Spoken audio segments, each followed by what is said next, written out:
Vamos lá, semana passada a gente começou o nosso texto e hoje a gente vai terminar.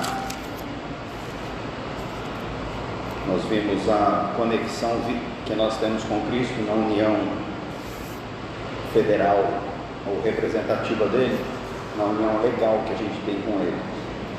Hoje nós vamos ver a união que é consequência dessa. É Romanos 5, a partir do 12. Minha nova versão transformadora da Bíblia.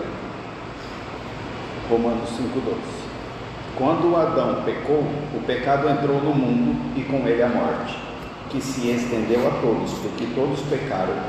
É fato que as pessoas pecaram antes que a lei fosse concedida, mas porque ela não existia, seus pecados não foram levados em conta.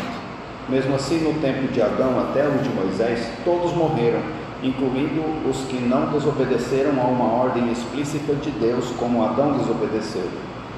Na verdade, Adão era um símbolo, uma representação daquele que ainda haveria de vir. Mas há uma grande diferença entre o pecado de Adão e a dádiva de Deus, pois o pecado de um único homem trouxe morte para muitos. Ainda maior, porém, é a graça de Deus e sua dádiva que veio sobre muitos por meio de um único homem, Jesus Cristo. E o resultado da dádiva de Deus é bem diferente do resultado do pecado de um único homem, pois enquanto o pecado de Adão levou à condenação, a dádiva de Deus nos possibilita ser declarados justos diante dele, apesar de nossos muitos pecados. A morte reinou sobre muitos, por meio do pecado de um único homem. Ainda maior, porém, é a graça de Deus e sua dádiva da justiça. E todos que a recebem reinarão em vida por meio de um único homem, Jesus Cristo. É verdade que um só pecado de Adão trouxe condenação a todos, mas um só ato de justiça de Cristo removeu a culpa e trouxe vida a todos. Por causa da desobediência a Deus de uma só pessoa, muitos se tornaram pecadores, mas por causa da obediência de uma só pessoa a Deus, muitos serão declarados justos. A lei foi concedida para que todos percebessem a gravidade do pecado. Mas, à medida que o pecado aumentou, a graça se tornou ainda maior. Portanto, assim como o pecado reinou sobre todos e os levou à morte, agora reina a graça que nos declara justos diante de Deus e resulta na vida eterna por meio de Jesus Cristo, nosso Senhor. Pois bem, devemos continuar pecando para que Deus mostre cada vez mais sua graça? Claro que não. Uma vez que morremos para o pecado, como podemos continuar vivendo nele? Ou acaso se esqueceram de que quando fomos unidos a Cristo Jesus no batismo, nos unimos a Ele em sua morte? Pois pelo batismo morremos e fomos sepultados com Cristo. E assim como Ele foi ressuscitado dos mortos pelo poder glorioso do Pai, agora nós também podemos viver uma nova vida. Uma vez que a nossa união com Ele se assemelhou à sua morte, assim também nossa ressurreição será semelhante à dele. Sabemos que a nossa velha natureza humana foi crucificada com Cristo, para que o pecado não tivesse mais poder sobre nossa vida e dele deixássemos de ser escravos. Pois quando morremos com Cristo, fomos libertos do poder do pecado. Então, uma vez que morremos com Cristo, cremos que também com ele viveremos. Temos certeza disso, pois Cristo foi ressuscitado dos mortos e não mais morrerá. A morte já não tem nenhum poder sobre ele. Quando ele morreu, foi de uma vez por todas para quebrar o poder do pecado. Mas agora que ele vive, é para a glória de Deus. Da mesma forma, considerem-se mortos para o poder do pecado e vivos para Deus em Cristo Jesus. Não deixem que o pecado reine sobre o seu corpo, que está sujeito à morte, cedendo aos desejos pecaminosos. Não deixe que nenhuma parte de seu corpo se torne instrumento do mal para servir ao pecado. Em vez disso, entreguem-se inteiramente a Deus, pois vocês estavam mortos e agora têm nova vida. Portanto, ofereçam seu corpo como instrumento para fazer o que é certo, para a glória de Deus. O pecado não é mais seu senhor, pois vocês já não vivem sob a lei, mas sob a graça de Deus. Relembrando, na nossa salvação, nós fomos justificados quando Deus pegou a nossa injustiça e puniu ela na cruz que nós fomos. Então, quando você encontra Cristo, você encontra Ele na cruz. Porque quando você tem um encontro com Ele, você percebe a diferença entre a santidade dele e a sua nula, e você se prostra. você acha que vai morrer, e na verdade você morre. Esse é o momento de crucificação da sua vida antiga. Nessa cruz é o encontro que você tem com Jesus, e é na cruz que Deus pune todo o pecado. Deus puniu o pecado de toda a humanidade na cruz de Cristo, e Ele quer punir o pecado de cada pessoa na cruz de cada pessoa.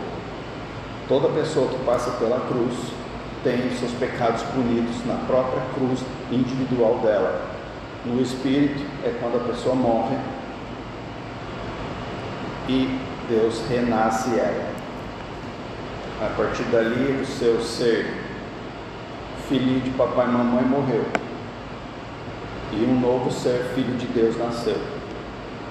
Nesse momento, a justiça de Cristo passa a ser a sua justiça, e Deus olha para você vendo Cristo. Ele não vê mais você. A partir daí você é liberta da pena do seu pecado, porque ele já foi punido na cruz, e também é liberto do domínio do pecado. Antes da cruz, o pecado reinava sobre a sua vida. Na cruz, ele perdeu o seu poder. Ele não pode mais ser o seu Senhor. Ele não pode mais dominar corruptamente sobre a sua vida. E na cruz, nós vamos entrar agora, você foi conectado, não só legalmente, pegando os benefícios legais diante de Deus para cumprir a sua justiça, como essa libertação toda, mas você também foi conectado em Cristo vitalmente. São duas conexões que você precisa saber. Primeiro, é essencial você saber: você já morreu em Cristo. A Bíblia diz que quem vive na fé, que teve encontro com Jesus e recebeu o Espírito Santo, já passou pelo que o versículo 3 diz: nos unimos a Ele em sua morte. No versículo 4, morremos e fomos sepultados com Cristo. Tudo no passado, quando você foi para a cruz. Se você não teve o seu encontro com Jesus ainda e não sabe o que é cruz, vai no seu quarto hoje, sem falta, e se entrega. Se arrepende de ter nascido cheio de pecado. Confessa para Ele que cansou de ser escravo de pecado e pede para Ele te libertar, te dar uma vida nova. Escreveu o seu nome no livro dele. Clama, invoca o nome do Senhor, porque todo que invocar o nome do Senhor será salvo. Não é falar Jesus, não, é invocar num clamor de alma. É quando você está esgotado de sofrer por causa do seu estado pecaminoso, em que cria problemas, lutas, morte, em que vem doenças que você causa, quando você cansa de ser vítima do diabo, refém do mundo, oprimido pelas pessoas más e ser comandado pelo próprio pecado interno, você cansa. Se você não teve encontro ainda, eu pergunto: você não cansou ainda?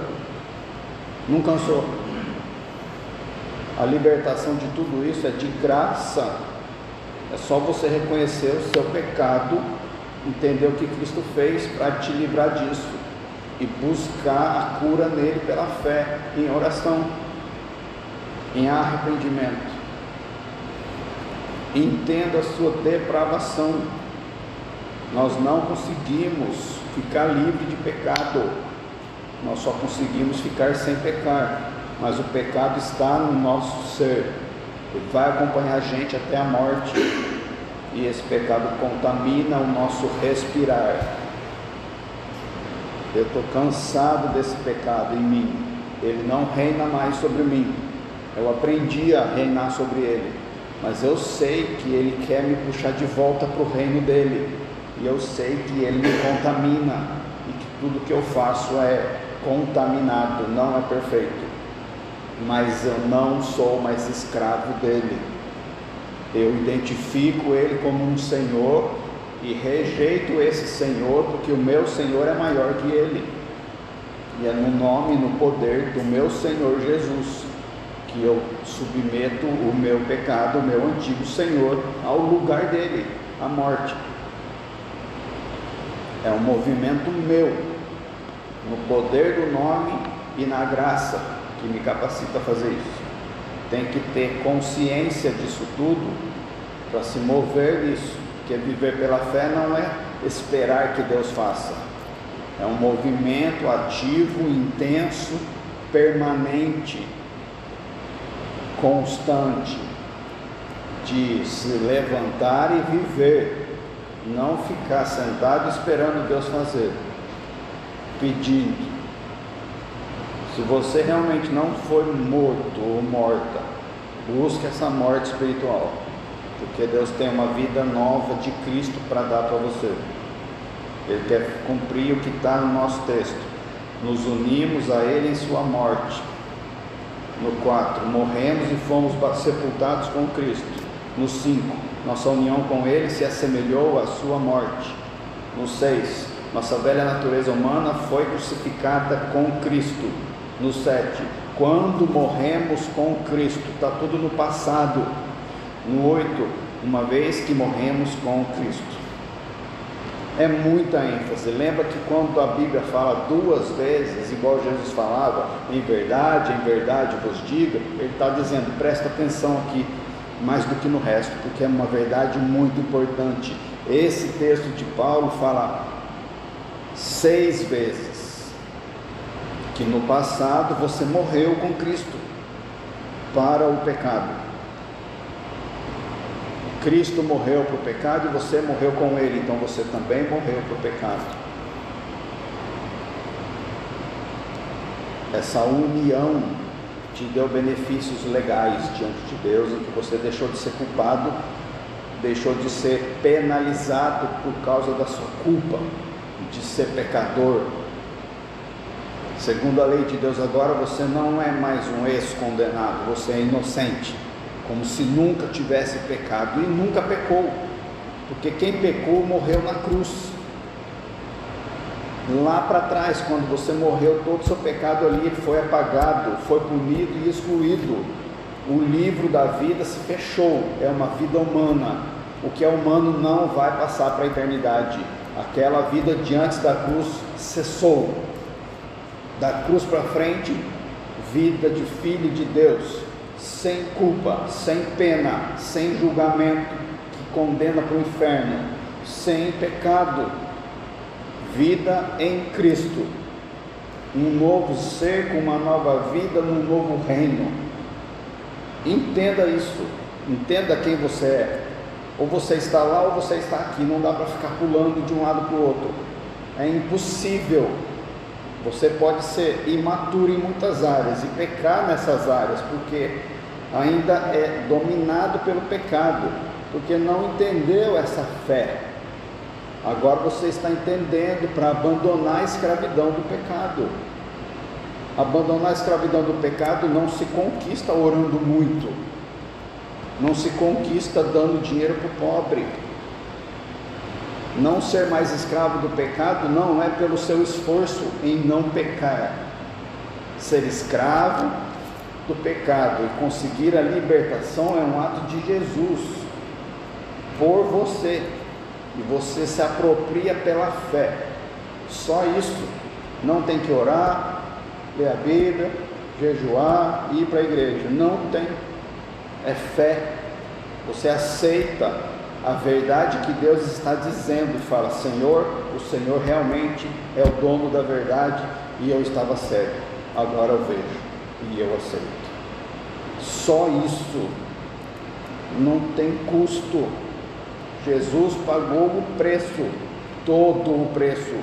Não tem preço para você pagar mais. Eu tenho que pagar o preço de oração. Para quê? Que preço de oração é esse? Para ser salvo? Você pode orar o tempo que você quiser, você não vai ser salvo. Tem gente que ora 40 Ave Maria por semana ou mais e nunca vai ser salvo. Tem gente que usa o nome de Jesus 1000 vezes por dia e não vai ser salvo, porque é pela fé, não é por obras. Quando você se uniu com Cristo, você morreu e você renasceu como um novo ser. Se não renasceu, busca renascer, clama com todo o seu ser até conseguir. Deus não rejeita um coração contrito e um espírito quebrantado. Essa é a doutrina de união com Cristo, que está no centro da nossa vida, e ninguém tem falado disso. A gente não para pensar em como é que se vive em união com Cristo, e a gente tem falado aqui que é uma vida muito difícil, porque o fogo de Cristo acompanha o seu amor, e o fogo queima o que está em você, que é o pecado, porque o pecado está em você. E o seu pecado, ele é personificado aqui no nosso texto de Paulo como um rei, como alguém vivo que quer voltar a ser o Senhor da sua vida. Um ser vivo, o pecado pulsante dentro de você, que não aceita a submissão da morte, quer se levantar como um rebelde, vai te chamar de volta para a vida que ele quer que você tenha. E o diabo sabe disso e te traz tentações para ativar esse pecado. E o mundo é usado por isso, porque ele é o príncipe deste mundo. Ele usa as pessoas, usa as situações, usa as coisas do mundo, os desastres naturais, as doenças, para fazer o seu pecado que está pulsando dentro de você, esgoelando, sair e manifestar. É uma luta diária, constante, 24 horas por dia. Sabe qual é o preço que você tem que pagar a partir daí? Renúncia. Renúncia, não é oração, renúncia. A renúncia acompanha a oração, mas se orar sem renunciar não adianta. Começa na cruz, continua na cruz.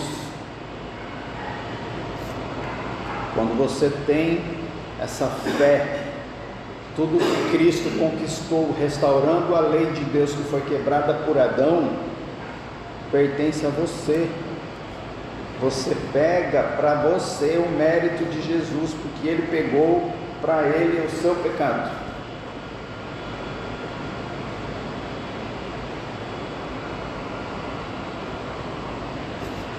E isso te capacita e te move na hora a ter a segunda conexão ou união íntima com Cristo, que é a união vital ou espiritual. Sem essa união vital não é possível viver. E essa união nos mostra aqui no versículo 4, por exemplo, quem nós somos. Diz: assim como ele foi ressuscitado dos mortos pelo poder glorioso do Pai, agora nós também podemos viver uma nova vida. Vamos ler devagar. Ele foi ressuscitado dos mortos. Você tem fé nele? Sim. Como ele foi ressuscitado dos mortos, você pode viver uma nova vida.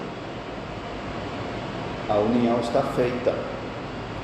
No 5, nossa ressurreição será semelhante à dele. 6, o pecado não tivesse ou tem mais poder sobre nossa vida e dele deixamos de ser escravos. 7, fomos libertos do poder do pecado. 8, com ele vivemos ou viveremos. 9, não mais morrerá. Já morreu na cruz, não vai morrer de novo. Só o seu corpo que vai ter o prazo de validade vencido. O seu tempo nessa terra em que o diabo manda vai cessar. Graças a Deus por isso. Nós somos peregrinos rumo a uma terra pura, perfeita, brilhante, imaculada. E daqui a pouco passou. Daqui 100 anos, todo mundo que está nessa geração vai ser substituído. E você vai viver em outro mundo, onde a morte não existe mais. Então você já morreu na cruz? Não morra. Você tem que enfrentar a morte. morra na cruz, senão vai morrer no inferno. Se morreu na cruz, não tem mais morte, não vai para o inferno. 9. Não mais morrerá. A morte já não tem nenhum poder sobre ele. Você já pensou que a morte não tem mais poder sobre você? E se o preço do pecado é a morte, você para de semear pecado, porque o pecado não pode mais gerar morte, porque a morte não tem mais poder sobre você. É muita incoerência a gente achar que esse versículo se aplica a nós, eu não vou mais morrer e a morte não tem mais poder sobre mim, mas vou continuar semeando pecado. Aí eu dou direito da morte ter poder sobre mim de novo. E no 10, para quebrar o poder do pecado, para a glória de Deus. Cristo te capacitou a quebrar o poder do pecado como Ele fez. Você não está só morto para o pecado, você está vivo para Deus. O que é viver para Deus? Isso diz no 11, da mesma forma, considerem-se mortos para o poder do pecado e vivos para Deus em Cristo Jesus. Você vive para Deus? Ou vive para o pecado? É meio a meio? É mais pecado do que para Deus? Ou mais para Deus do que para o pecado?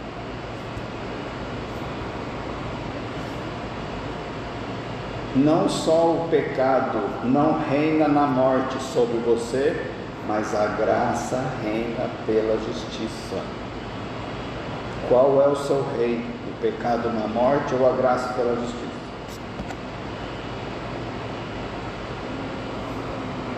Está no 21. Assim como o pecado reinou sobre todos e os levou à morte, agora reina a graça que nos declara justos diante de Deus e resulta na vida eterna por meio de Jesus Cristo. A graça veio sobre você, está sobre você, e ela quer reinar sobre a sua vida, dizendo que essa vida vai resultar em vida eterna. Não estou falando do céu, é vida eterna aqui já, manifesta a vida eterna aqui já. E nós não fomos apenas resgatados do domínio das trevas. Olha o que fala Colossenses 1:13. Ele nos resgatou do poder das trevas e nos trouxe para o reino de seu Filho amado. Você não é só resgatado das trevas, você é colocado no reino de Jesus. Você nem sabia disso. Você era um peixinho perdido no meio do mar. Ele veio, te pescou e te colocou no aquário dele, no oceano do Espírito, sem você ter ideia do que estava acontecendo, e mandou você ir para a igreja, e você foi, e a igreja falou: peraí, essa água é muito turbulenta do Espírito, porque a gente não tem controle, vamos voltar para o mar. E aí você voltou para o mar. Parece que agora é um filho de Deus, que tem fé em Jesus, vivendo no mundo de novo, do jeito que o mundo quer, sob o domínio do pecado de novo. Acorda. Você foi colocado no oceano do Espírito, foi tirado do reino das trevas, colocado no reino de Jesus. A união legal, ela é teológica, ela é uma ideia, ela é real para a gente teologicamente. Você absorve isso, se apropria disso e fala: eu sei o que eu tenho agora por ter fé, eu sou liberto, eu tenho uma nova vida, eu estou num reino diferente, eu sou perdoado, sou justificado, sou regenerado, sou redimido. Isso é uma teologia, e é verdade, mas a união vital não é isso. A união vital com Jesus é orgânica, é viva. Ele falou isso em João 15:1. Eu sou a videira verdadeira e meu pai é o lavrador. Todo ramo que estando em mim não dá fruto, ele corta. Todo ramo que dá fruto, ele poda para que produza ainda mais.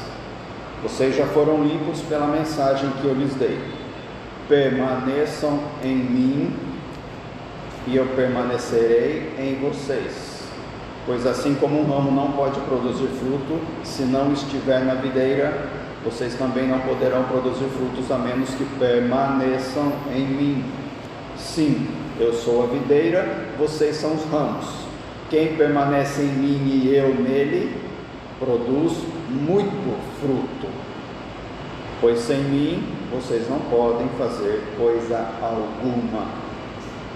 O que é que você tem feito que pensa que é nele, que pensa que é fruto dele, mas é humano, só porque você tem fé? Você está nele, ou vive por ele, ou com ele, ou para ele? É muito fácil confundir. Não é uma conexão morta de fé teológica, entende? A conexão teológica é legal, é da lei de Deus, eu sei, obrigado. Isso me levou para a conexão viva automaticamente, é ali que você vive. Por causa da conexão legal, a consequência dela é uma conexão viva, porque não dá para ficar conectado de uma forma mecânica com Cristo. É uma forma viva, dinâmica, é uma conexão de vida. Porque é uma conexão não em obras, para fazer as obras que ele fez. Jesus curou enfermo, eu já curei enfermo, então eu estou conectado com ele. Não, Satanás cura enfermo. Tem gente que não é crente, não tem o Espírito e usa o nome de Jesus e o enfermo é curado. Conexão com Cristo não é fazer obra de Cristo. Conexão com Cristo é a essência do ser, é na essência, no íntimo. Olha 2 Pedro 1,4: por causa de sua glória e excelência, ele nos deu grandes e preciosas promessas. São elas, as promessas, que permitem a vocês participar da natureza divina. Participar da natureza divina e escapar da corrupção do mundo causada pelos desejos humanos. Você escapa dos desejos humanos e da sua corrupção. O desejo vem, você escapa. Ser perfeito não é não ter desejos humanos. Ser perfeito é viver assim, participando da natureza divina, escapando desses desejos. O desejo vem, você escapa. Não cai nele mais. Você não é mais escravo para falar sim, sim. Hoje à tarde eu vi um episódio do Avatar, já viu? O Último Mestre do Ar na Netflix. É bem legalzinho, sério, bem místico. No episódio de hoje, o Avatar, que é um menininho, tem 4 tipos de dobradores, controladores: o que controla o ar, o que controla a terra, o que controla a água, o que controla o fogo. Esses 4 tipos de pessoas se separaram em 4 reinos no mundo, e eles, para não ter crise, o reino espiritual fictício criou uma pessoa que é o equilibrador de tudo isso, chamado Avatar. O Avatar consegue controlar os 4 elementos, só ele consegue. E ele é uma conexão entre o mundo material e o mundo espiritual. E no episódio de hoje ele entrou no mundo espiritual para resolver o problema que tinha lá. Somos nós.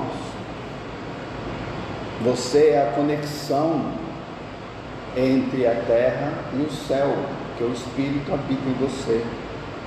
Você controla os materiais, não todos igual a Jesus, mas se nós nos unirmos como igreja, sim. Um controla a doença, um controla a morte, um controla estudo, um controla a profecia, um controla línguas, um controla a interpretação de línguas, e vai embora. Todo o céu tem que descer na igreja para alcançar o mundo, para trazer paz entre os outros dominadores, porque nós somos todos criados para dominar, só que a gente domina no pecado, que causa o caos. A igreja não domina no amor e na justiça, para trazer paz para todos os outros dominadores.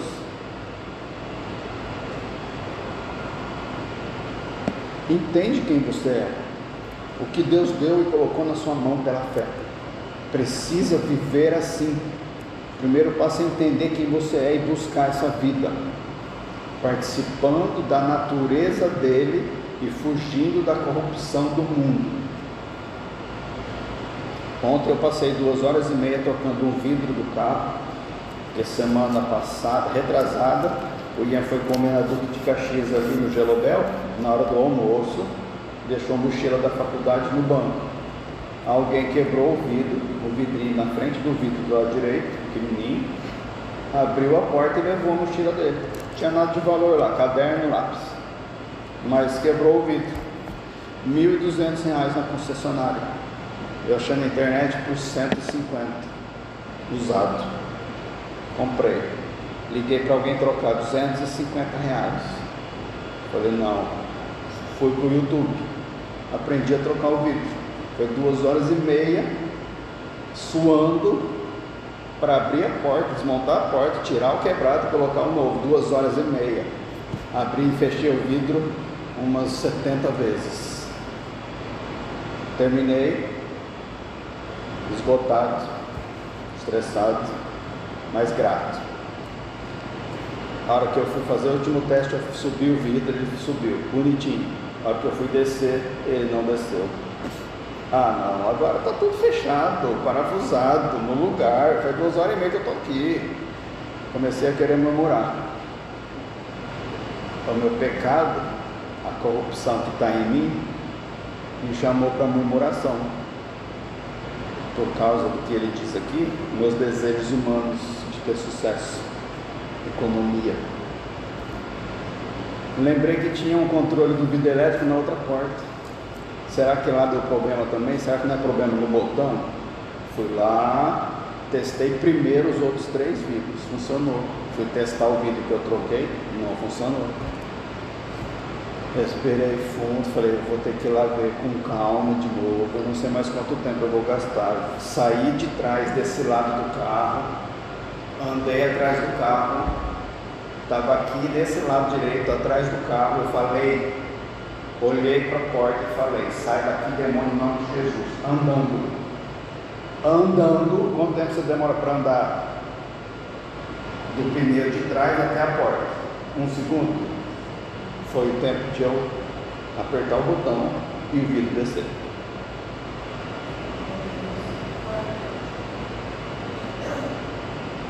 Você tem noção do que a gente perde por não viver pela fé? Eu não gritei, não repeti. Eu falei, controlei minha corrupção de desejo humano, ativei, não devia desativar, né? Ativei a fé e falei, em nome de Jesus, demônio, sai daqui. Abaixou o vidro. Na hora, já ia gastar mais sei lá quantos reais para alguém arrumar o vidro.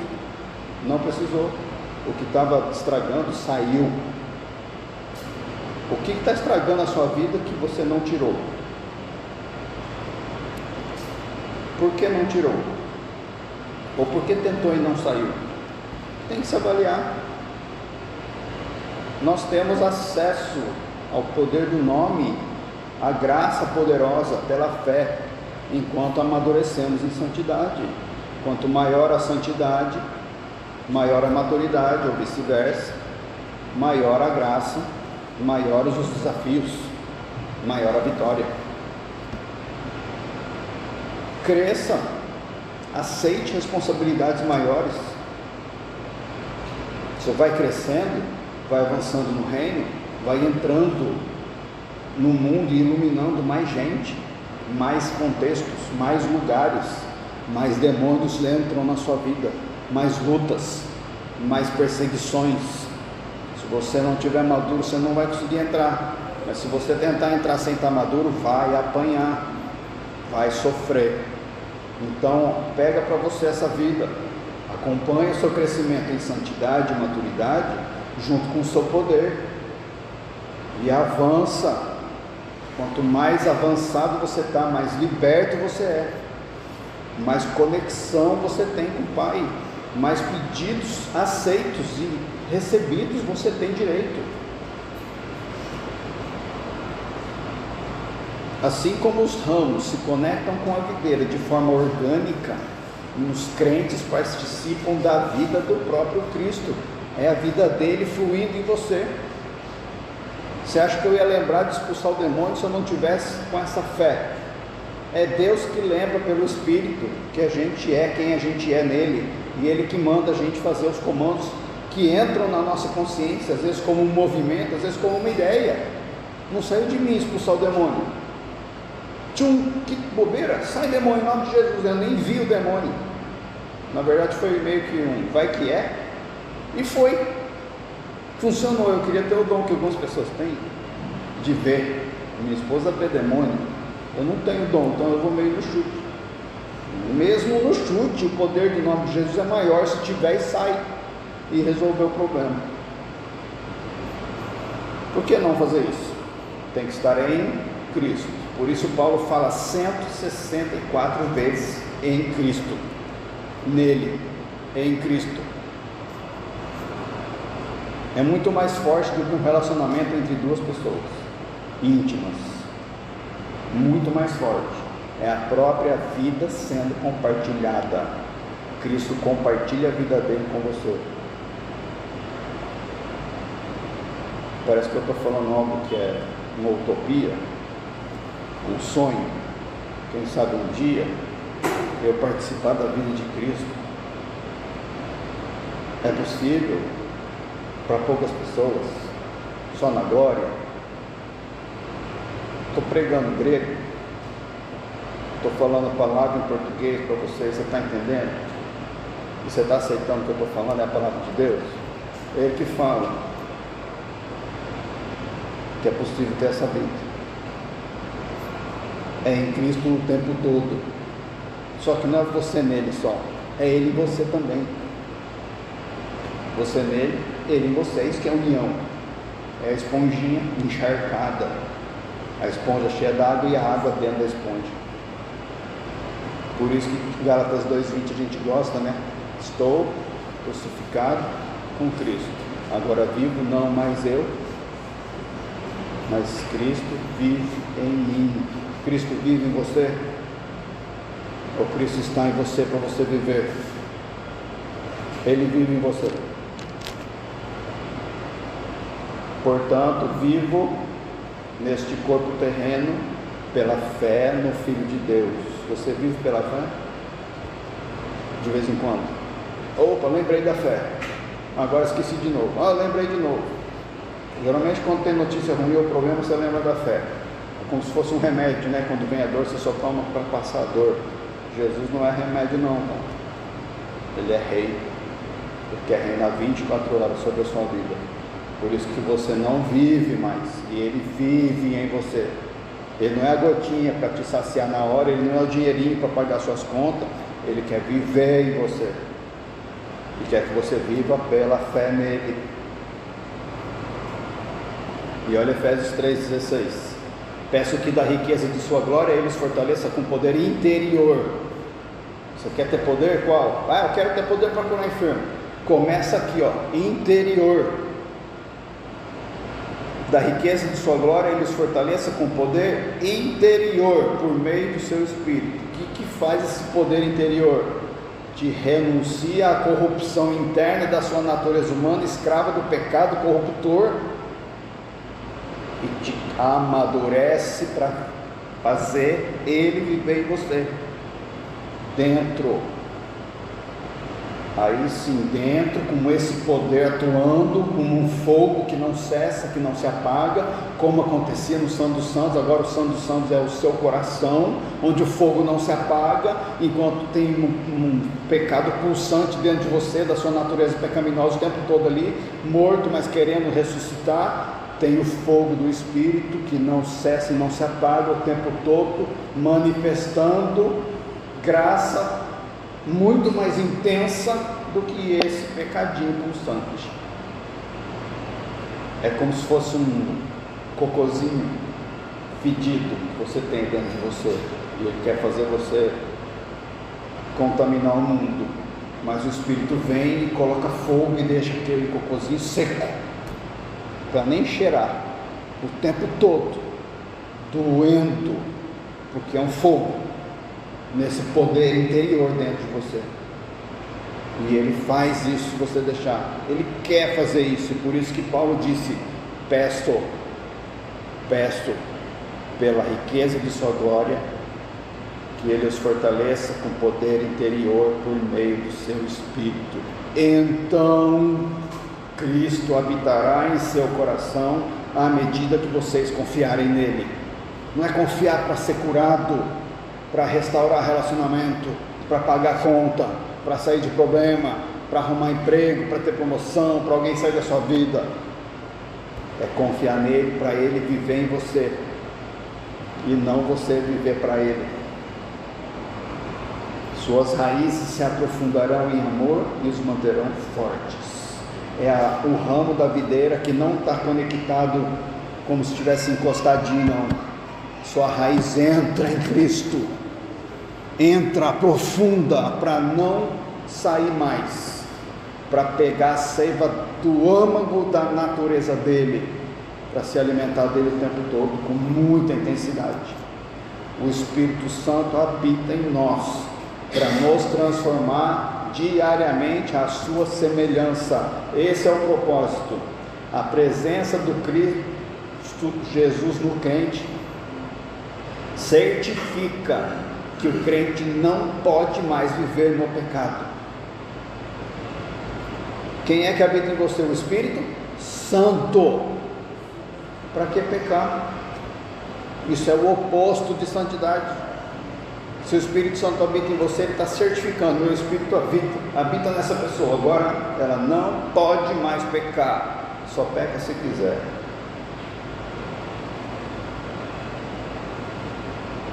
Se quiser. Está com saudade? Qual pecado? Está com saudade de qual pecado? Daqui a pouco ele vai chegar, ele vai te convidar para voltar. Você vai aceitar? Se você é escravo dele, você não tem como aceitar, você vai prisioneiro arrastado e vai pecar. Mas se você aceitar, que decepção, vai entristecer o Espírito Santo que habita em você. E ela não é uma conexão física, ela é espiritual, tão real quanto a física. Não é teológica, é real. É espiritual, mas é real, existe de verdade. E você realmente participa da natureza dele. O Espírito realmente habita em você. É de verdade. Você crê nisso? De verdade? Não é só uma ideia que um pastor falou, um texto que alguém escreveu na Bíblia, uma ideia, um conceito, uma doutrina. É real para você isso? Tudo é pela graça mediante a fé. Nós fomos salvos pela graça, fomos libertados da pena do pecado pela graça, fomos libertados do domínio corruptor do pecado pela graça, fomos unidos com Cristo nessa união vital pela graça, e agora nós somos capacitados a viver a vida cristã perfeita pela graça. A salvação é pela graça, e a santificação também é pela graça. Vou mostrar para vocês o que vocês têm de direito. Esse é o Pai, tá? Coloquei nesse formato, mas imagina como inacessível, invisível, transcendente. Isso aqui representa Deus. A gente não tem acesso, não tem ideia do que é, mas Ele amou a gente e Ele quis se revelar e quis fazer a gente refletir a sua imagem e semelhança. Como é que Ele fez? Ele fez Jesus nascer para ser igual a Ele. E aí o que Ele fez com Jesus? Derramou o quê? Dele mesmo sobre Jesus.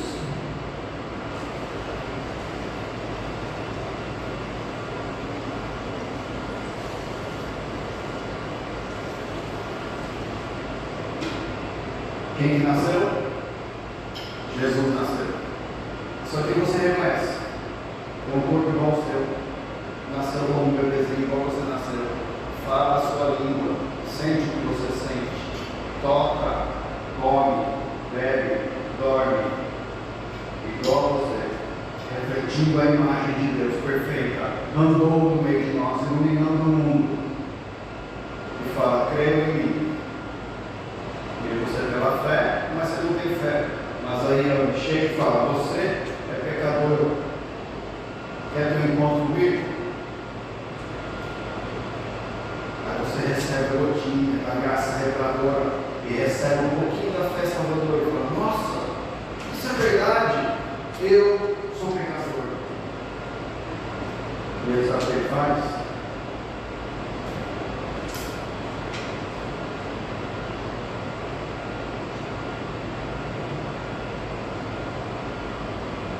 Vem alguém aqui para me ajudar. Ele pega a fé e entrega a pessoa. Agora, o Carlinhos, que ouviu a mensagem, recebeu fé salvadora e a imagem de Cristo dentro. Sabe onde é que entra essa fé? Dentro. Está dentro.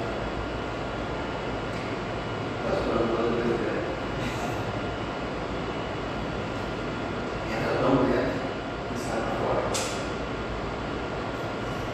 E te inunda. E aí você fica só com uma fé e uma nova identidade. Agora Deus fala assim, você quer ter acesso a mim? É por meio do meu filho, que é o caminho para cá. Você tem acesso a mim pela fé. Qual que é a fé? Um copinho.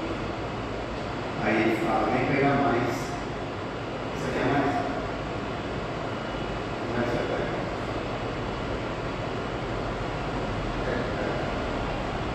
Pela fé. Pela fé. Então é um movimento. Ele vai estar lá, né? Agora eu estou vendo o movimento.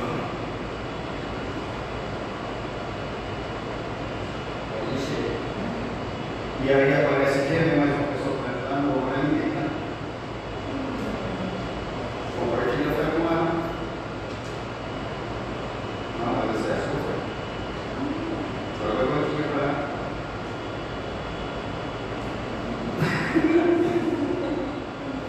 Aí agora ela reconhece, nossa, sério, eu quero essa fé. O que você faz?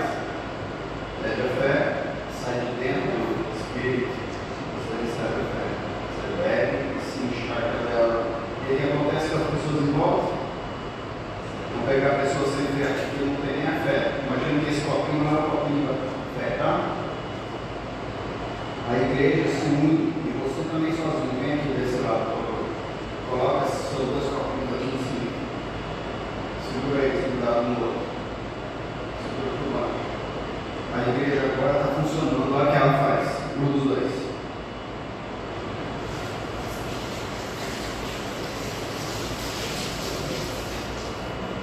É isso. Glória a Deus. É só isso. Pode sentar, obrigado. Pode falar o nome se quiser. Vida do seu interior, águas fluirão para a eternidade. Por que está sofrendo com o copinho vazio? É pela fé. Você tem o copinho, estica o tempo todo, porque todo que busca, encontra, todo que pede, recebe. Você está pedindo direito? Não é para você pedir e não pedir, pedir e não pedir, pedir e não pedir, como se fosse um evento religioso. Eu vou na igreja hoje para pedir, o resto da semana não. Pedir, estou cheio, mais uma semana, estou alimentado pela palavra agora, a semana eu aguento. Parabéns, está aguentando na força do braço. Fica assim e não tira o copo dali. Não tira. Não desativa a fé nunca. Deixa fluir. É infinito. Deus ainda tem água lá, ó. para você.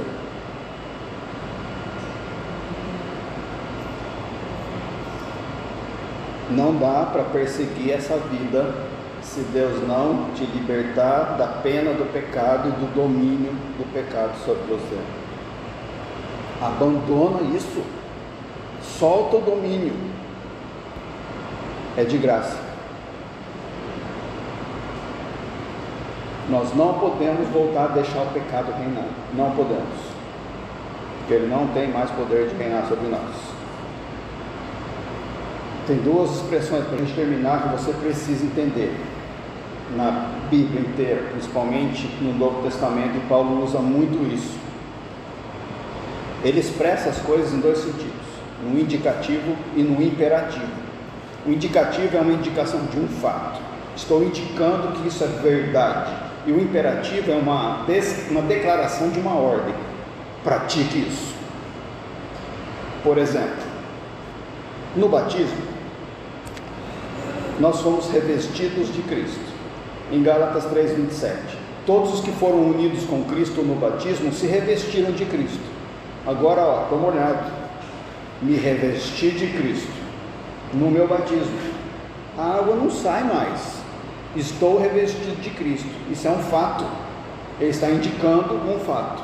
Mas olha o que ele fala em Romanos 13:14, revistam-se do Senhor Jesus Cristo.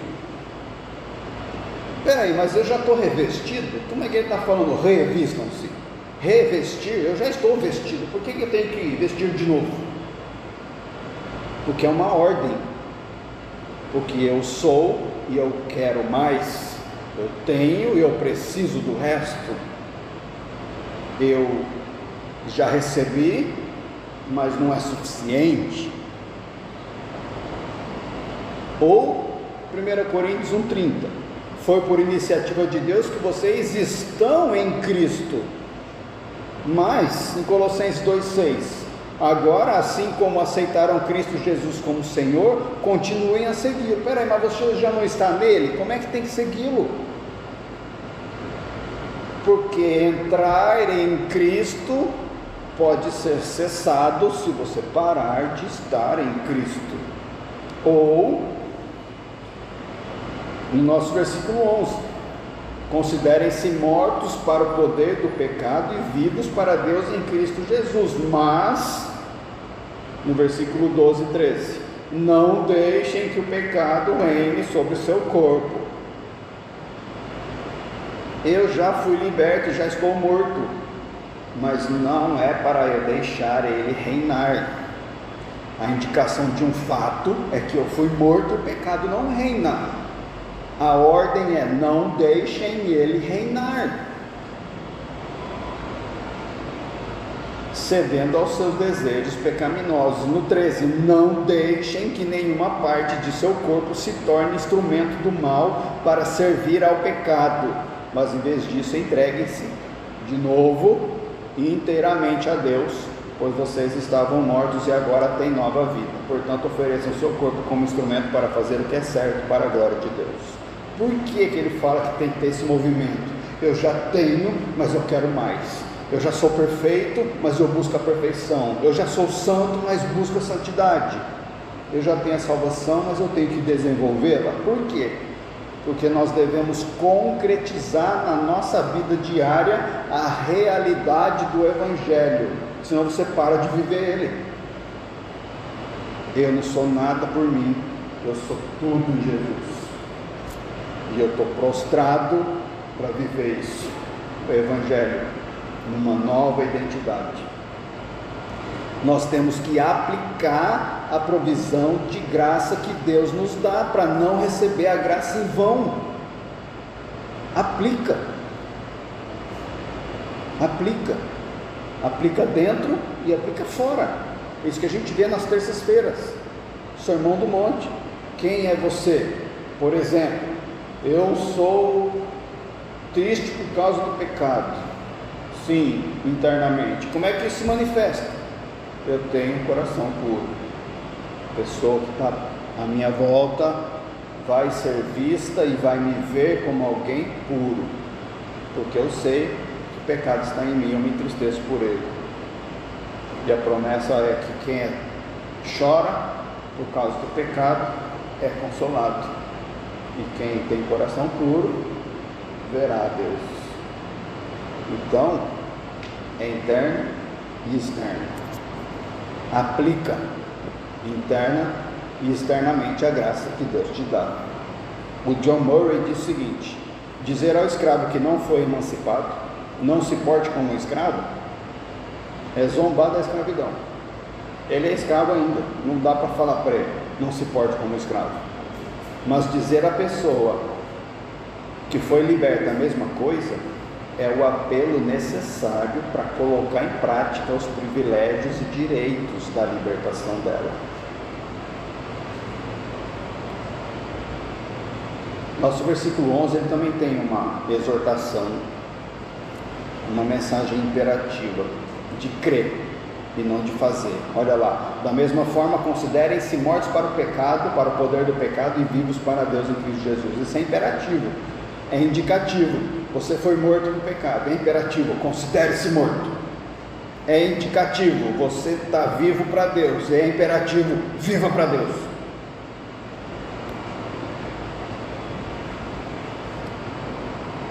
Não sei se você sabe, mas teve um piloto russo na Guerra Fria que pegou o avião que ele pilotava e fugiu.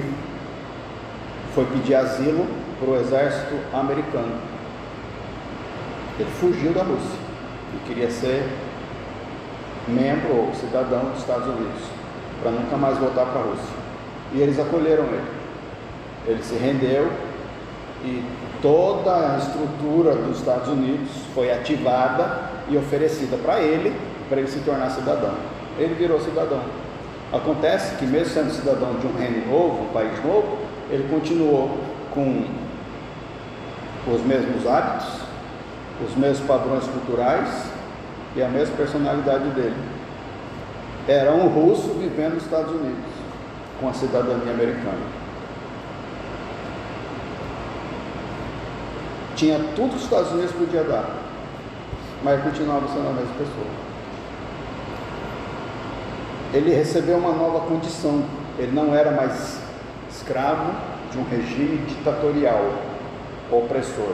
Ele era agora livre num reino próspero de liberdade. Mas ele vivia como escravo. A condição mudou, mas ele não se encaixou na condição nova. Até alguém começar a explicar para ele que agora não precisava mais viver daquele jeito, que tinha uma nova vida, um novo lugar, com novas bênçãos, novo poder, nova liberdade, novas escolhas. Aí ele foi amadurecendo, santificando. Quando você morre para o pecado, você morre para a sua condição de escravo do pecado. Você recebe a cidadania do reino de Deus pela união legal que você tem com Cristo. Você recebe a união vital com Jesus por causa disso. E você recebe todos os recursos pela graça e na graça necessários para se encaixar numa nova vida, num novo reino como cidadão do céu. Você tem tudo que é necessário para se harmonizar com o reino dos céus nessa vida. Com um imperativo: não deixe o pecado reinar, senão você não está se encaixando. E ele diz que sem mim nada podeis fazer. A busca da santidade, ela exige uma demanda muito forte, de um esforço completo da nossa parte. Mas esse esforço ele é ancorado firmemente na graça de Deus. Não é você que faz. Amém? Vamos orar? Quem quer essa vida? Vem para frente, para a gente orar junto hoje.